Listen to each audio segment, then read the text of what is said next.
इसी पर बात करने के लिए हमें ज्वाइन किया है सीनियर एंकर पर्सन मंसूर आजम काजी ने। मंसूर आजम काजी, कहिएगा, DGISPR की जानिब से ये न्यूज़ ब्रीफिंग दी गई है और उन्होंने मुख्तलिफ जो सहाफ़ियों की जानिब से सवालात किए गए उनके जवाब दिए हैं और ये कहा है कि इस्टेब्लिशमेंट की तरफ से कोई मुतालबात नहीं रखे गए। आप क्या कहेंगे? जी, थैंक यू वेरी मच। मेरे ख्याल में आज की जो प्रेस कॉन्फ्रेंस है DGISPR की बहुत ही इम्पोर्टेंट थी और मेरे ख्याल में ये प्रेस कॉन्फ्रेंस पूरे मुल्क को सुननी भी चाहिए, समझनी भी चाहिए। और वो लोग जो नफरत फैला रहे हैं मुल्क के अंदर, स्पेसिफिकली फौज के against, chief of army staff के अगेंस्ट, DGI के अगेंस्ट, और ये लोग जो अंधाधुंध फॉलोइंग कर रहे हैं लोगों की, जो सोशल मीडिया के ऊपर एक कोहराम मचाया हुआ है, ये आज की प्रेस कॉन्फ्रेंस इन तमाम लोगों के लिए। और बाबर इफ्तिखार ने बड़े कैटेगोरिकली एक एक चीज मेंशन की है।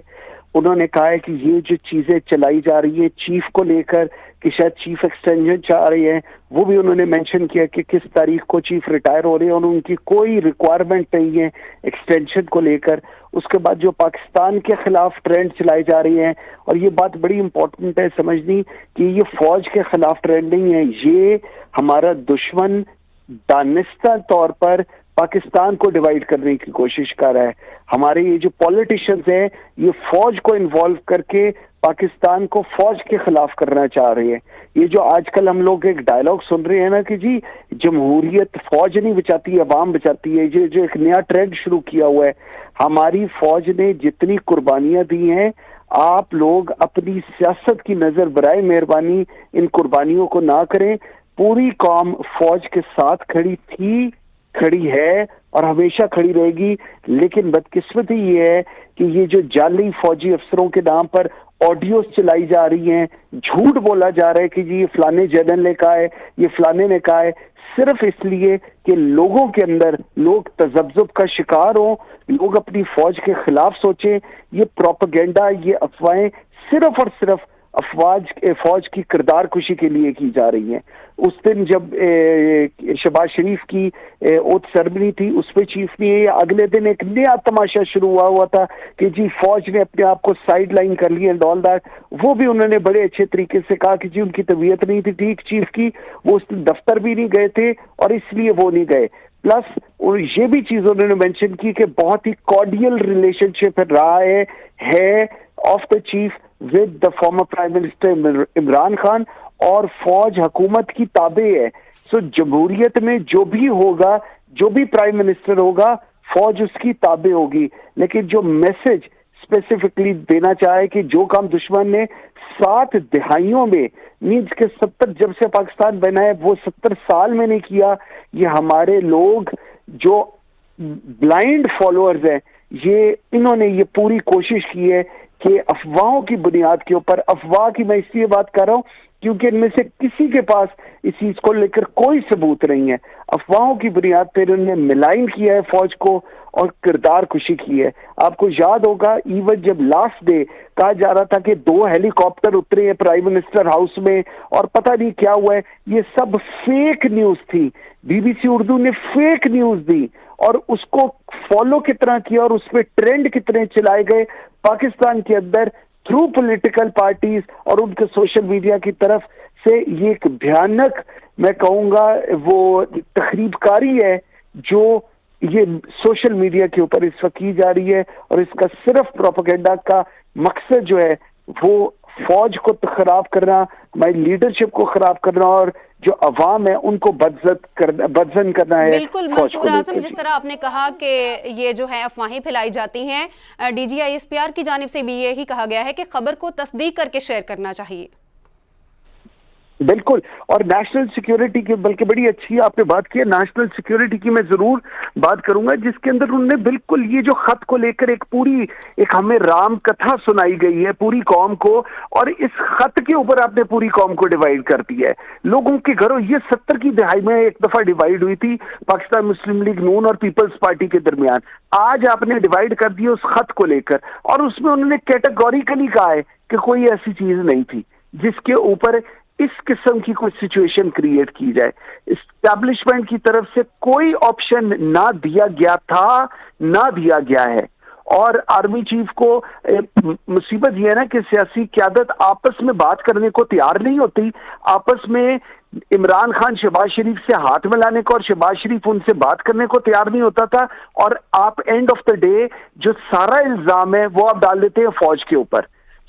ये चीजें मेरे ख्याल में बड़ी ही, उसके बाद आपको याद होगा प्राइम मिनिस्टर ने एक इंटरव्यू दिया था और जिसके अंदर उन्होंने कहा था मुझे ये 3 ऑप्शंस इस्टेब्लिशमेंट की तरफ से दिए गए हैं, और ये एक प्लांट किया गया था क्वेश्चन उस वक्त भी, और पूछा गया था जी ये, और मुझे अभी भी याद है पूछा गया था जी ये इस्टेब्लिशमेंट उनके क्यों आपको लाके मैसेजेस दे रही है, ये प्लांटेड क्वेश्चंस होते हैं जो उस वक्त पूछे गए थे, और उसका मेन मकसद ये था कि सिचुएशन इस हद तक खराब कर दी जाए और पोल्यूट किया जाए हमारी जो लॉयल्टीज हैं टुवर्ड्स पाकिस्तान आर्मी उनको लेकर, और वो काफी हद तक वो सीट में कामयाब हुए। लेकिन आज की प्रेस कॉन्फ्रेंस मेरे ख्याल में एक बड़ा आई ओपनर है कि, और ये भी चीजों ने मेंशन की कि फौज और इमरान खान के दरमियान कोई भी इशू नहीं है। ये जो लोग बना रहे हैं ना कि जो कोई इशू है जो हुकूमत में आएगा, हुकूमत की ताबे है फौज और उन्होंने वही करना है। ये जो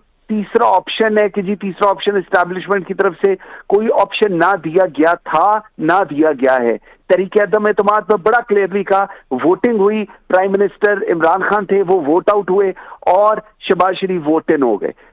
चीजें बड़ी ही क्लियर है। उन्होंने ये बात भी क्लियर की है कि अदम एतमाद वाले दिन इमरान खान से मुलाकात में कोई सदाकत नहीं है। ये जो झूठी बातें की जा रही थी ना कि 2 हेलीकॉप्टर आए हैं वो उतरे हैं, और मजीद मोर ओवर कहा गया जी वहां पर स्कफन किया गया है, मैन हैंडल किया गया, ये भी चीजें थी। ऐसी कोई चीज ही नहीं थी। और आपको याद होगा हम लोगों ने कैपिटल टीवी पर प्रोग्राम किया था और उसके अंदर इस चीज की तरदीद की थी कि ये बीबीसी की जो न्यूज है ये फेक न्यूज है, इनमें से किसी के पास कोई रिसोर्स नहीं है इस चीज को लेकर। और हम लोगों ने एटलीस्ट जो लोग प्राइम मिनिस्टर हाउस में पोस्टेड हैं उन्होंने हमें कंफर्म किया था कि ऐसी कोई चीज हुई नहीं है जिसके ऊपर ये पूरी स्टोरी बनाई गई है। लेकिन अगर आज भी लोग ना समझें जो DGISPR बाबर इफ्तिखार ने कहा है, आज लोग ना समझें कि एक बैलेंस्ड मीडिया चैनल क्या कह रहा है, अगर आज लोग ना समझें कि सही बात क्या और दुरुस्त और हमने गलत की तरफ नहीं जाना, अगर आज लोग ना समझे कि हमने ब्लाइंड फॉलोअर नहीं होना लीडरशिप का, अपने पॉलिटिकल मास्टर्स का, तो फिर मेरे ख्याल में पाकिस्तान के लिए ये एक बहुत बड़ा सवालिया निशान होगा। पाकिस्तान के लिए ये बहुत बड़ा सवालिया निशान होगा। मंसूर आजम काजी, ये भी कहिएगा कि DGISPR की जानिब से ये वाज़े तौर पर कहा गया है कि फौजी अड्डे किसी ने नहीं मांगे, और प्राइम मिनिस्टर ने जो कहा एब्सोल्युटली नॉट, तो वही फौज का भी मौक़िफ़ होता। आप इस पर क्या कहेंगे? अच्छा, और ये बड़ी एक इंटरेस्टिंग चीज है, ये हम लोग एक एब्सोल्युटली नॉट का अभी भी इस वक्त एक ट्रेंड चल रहा है ट्विटर के ऊपर।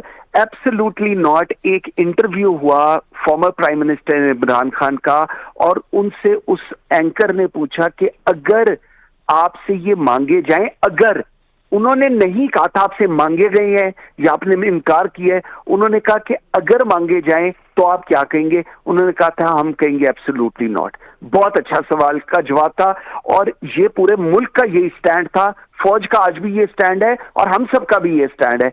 इसमें कहां पर प्रूव हो रहा है कि अमेरिका को हमने जवाब दे दिया? एक तो मुझे समझ नहीं आता कि हम लोग अपनी मर्जी की चीजें क्यों उठाते हैं किसी चीज के इंटरव्यू से। जो चीज मुझे पसंद है मैं अपनी मर्जी क्यों उठा लूंगा, जो चीज मुझे नहीं पसंद मैं नहीं उठाता। तो इस एक इंटरव्यू के अंदर उन्होंने कहा कि अगर आपसे मांगे जाएं तो आप क्या कहेंगे? उन्होंने कहा एब्सोल्युटली नॉट।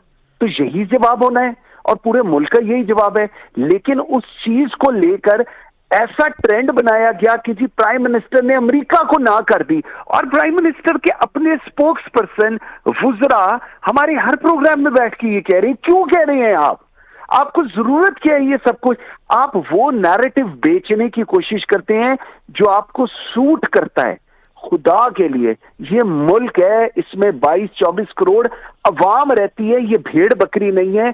इनको मत गलत चीजों के ऊपर डालें। और अभी एक जर्नलिस्ट ने बड़ा अच्छा सवाल किया था जो हम लोग भी अक्सर कहते हैं, 65% आपकी यूथ है, आपकी यूथ आंखें बंद करके ट्रक की बत्ती के पीछे लग जाती है कि जी ये पता नहीं जी हमारे साथ क्या जुल्म हो गया है, विदाउट वेरिफिकेशन कि इस चीज में कितनी सदाकत है और कितनी नहीं है। सो ये चीजें बड़ी इंपॉर्टेंट है। जब आप कौम की बात करते हैं ना, तो एक कौम के लिए ये अंडरस्टैंडिंग, अगर आपके पास किसी चीज का प्रूफ नहीं है, आप उसके ऊपर कमेंट नहीं करेंगे। ये होना चाहिए रूल ऑफ द गेम। आपस में आप लोग बात करने के रवादार नहीं। स्टेटमेंट्स आपकी खुद एक दूसरे को मुतरादिफ हैं, खुद आप लोग एक दूसरे की शक्ल नहीं देखना चाहते, और उसके बाद आप बोझ सारा उठ के डाल देते हैं फौज के ऊपर। क्यों डालते हैं? आप लोगों को शौक, पहले दिन से आपने एक बयानिया बनाया, हम लोग सेम पेज पर हैं। आपके वजीर दाखिला कहते हैं मैं स्पोक्स पर्सन हूं, मैं जनरल बाबर की जगह मैं खड़ा हो जाता हूं। वजीर दाखिला शेख रशीद साहब जो कहते थे, आज कहां पर है? आज जी फौज तो बुरी हो गई। क्यों बुरी हो गई? For no good reason. आपने प्रिजम्पशंस के ऊपर अपनी ट्वीट्स करनी शुरू कर दी, और उस प्रिजम्पशन के ऊपर आपने मुल्क को डिवाइड करना की एक दोबारा कोशिश कर दी। आपने पाकिस्तान की सियासत के अंदर सबसे बदतरीन अगर कोई कार्ड खेला जा सकता है ना, कोई बयानिया बनाया जा सकता है, वो रिलीजन कार्ड है। आपने रिलीजन कार्ड खेला है पाकिस्तान के साथ। आपको नहीं समझ आ रही है आप पाकिस्तान के साथ क्या कर रहे हैं, आपको नहीं समझ आ रही है आप इस कौम के साथ क्या कर रहे हैं, आप उनको डिवाइड कर रहे हैं।